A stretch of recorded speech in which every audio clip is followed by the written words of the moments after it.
आज था कार्तिक माह की अष्टमी मतलब अहोई अष्टमी, साल का सबसे बड़ा व्रत। तो घर के काम काज करके मैं हो गई थी रेडी। टाइम हो रहा था शाम के 3:30। तो ये था मेरा आज का लुक। तो मुझे बताइएगा कैसी लग रही है मेरी साड़ी।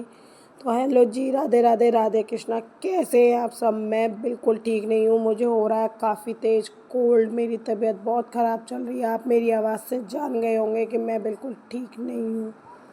तो जी चलिए चलते हैं अपनी जॉब पे, मतलब है कि किचन में। तो किचन में सबसे पहले बनाते हैं खाना। खाने में बनाया मैंने पूड़ी, कासी फल की सब्जी और साथ में था हलवा, क्योंकि हमारे यहाँ लगता है हलवा पूड़ी का भोग।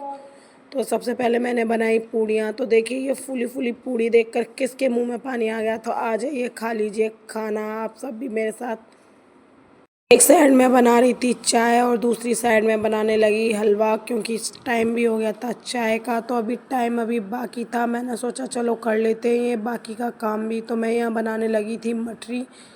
कई दिन से सोच रही थी लेकिन टाइम नहीं मिल पाया दिवाली की सफाई के चलते हुए। तो आज टाइम बचा था और कढ़ाई भी रखी हुई थी, तो सोचा इसी में कर लेते हैं, एक पंथ दो काज।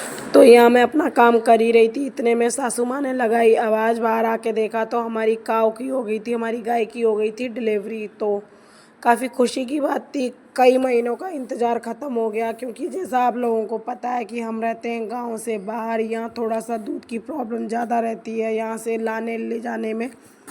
तो जी ये सारे काम करते थे ससुर जी। ससुर जी के ख़त्म होने के बाद आज पहली बार आ गया पतिदेव का नंबर। तो सासू माँ उन्हें बताती जा रही थी और पतिदेव करते जा रहे थे। और इतने में ही जाग गए थे बच्चे। बच्चे जाग गए तो उन्हें लगी भूख और मैंने बना के दिया उन्हें बनाना शेक। तो जी आजकल हो रहा है मौसम काफ़ी चेंज। ठंडी चीज़ों को अवॉइड करिएगा, अपना ध्यान रखिएगा। मेरी तरह आपकी हालत भी हो सकती है। तो वैसे तो बनाना भी कोल्ड ही करता है, ठंडा ही होता है, चिल्ड होता है। लेकिन आज था बनाना लास्ट, मुझे ये ख़त्म भी करने थे। तो चलो आज और बना के दे देते हैं, उसके बाद बनाना नहीं मंगाने हैं। तो बच्चों को दिया बनाना शेक बनाकर। उसके बाद गेट हुआ लॉक। गेट को जाकर देखा तो आ गया एक और पार्सल। तो ये मैंने पार्सल मीशो से मंगाया था, पर कोई नहीं, इसे करते हैं बाद में अनबॉक्स। अभी फ़िलहाल रख देते हैं, क्योंकि अभी होना है मुझे रेडी शाम की पूजा के लिए। तो आज शाम को पहनने वाली थी मैं ये ग्रीन कलर की साड़ी। कैसी लग रही है कमेंट्स में ज़रूर बताइएगा। इस साड़ी को मैं स्पेशली अहोई अष्टमी के लिए ही लाई थी। ये पहुंच गई थी पूजा में। पूजा में अपनी झोली फैला के और हाथ जोड़कर माँ अहोई अष्टमी से करी अपने बच्चों के लिए प्रार्थना। बोला, हे माँ, मेरे बच्चे मेरे जीवन का आधार हैं। उनके प्यार के बिना मेरा कोई अस्तित्व नहीं है, मेरा अस्तित्व अधूरा है। इस व्रत पर आपसे यही मांगती हूँ, उन्हें हमेशा स्वस्थ, सुखी और सुरक्षित रखना माँ। उनके जीवन में हर कठिनाई को दूर कर देना और उनके जीवन में खुशियाँ ही खुशियाँ भर देना।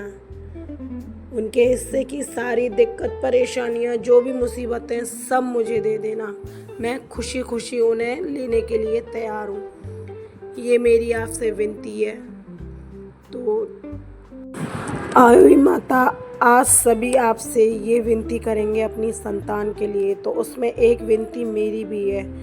मैं आपसे विनती करती हूँ कि मेरी इस विनती को पूरा करिएगा और आशीर्वाद दीजिएगा, क्योंकि आप भी एक माँ हैं और आप जानती हैं कि माँ का सुख अपनी संतान की मुस्कान में ही छिपा है। तो यहाँ मैं पूजा कर रही थी, लेकिन बच्चे मेरे साथ नहीं थे, क्योंकि बच्चों को त्योहार पे बहुत सनक चढ़ती है। ख़ास तौर से मेरे बच्चों को तो बहुत ज़्यादा। मुश्किल से 2 मिनट के सुन के मेरे पास आया था मेरा छोटा चौधरी साहब। तो यहाँ हम सब ने करी पूजा और सुनी कथा। वैसे तो कथा सुननी चाहिए, लेकिन मेरे पास कोई नहीं था जो मुझे कथा सुना सके, इसलिए मैंने खुद ही कथा पढ़ ली।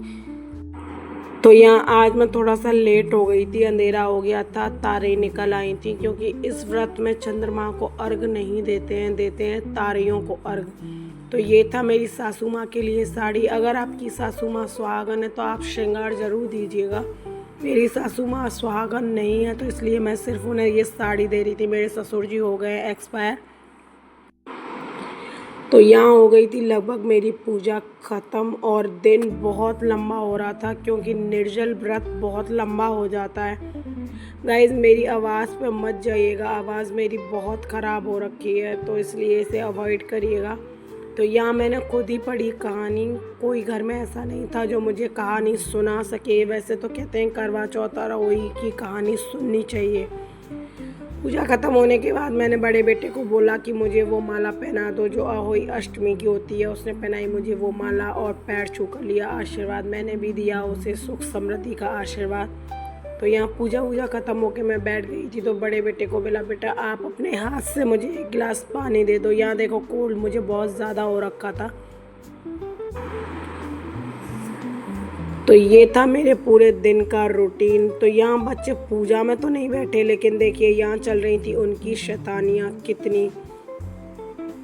ये देखो दोनों बच्चे हो गए शुरू। बच्चों का त्योहार पे बहुत ज़्यादा उद्यम हो जाता है। तो बड़े बेटे ने पिलाया मुझे, अपने हाथ से दिया पानी। मैंने पानी पीकर अपना व्रत किया पूरा।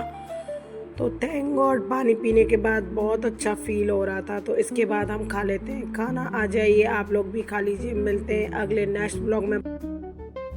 Bye bye. राधे कृष्णा, राधे राधे। आप सबको एक बार फिर से अहोई अष्टमी की ढेर सारी शुभकामनाएं। माँ अहोई अष्टमी आपके बच्चों पे अपना आशीर्वाद बनाए रखे। Bye bye.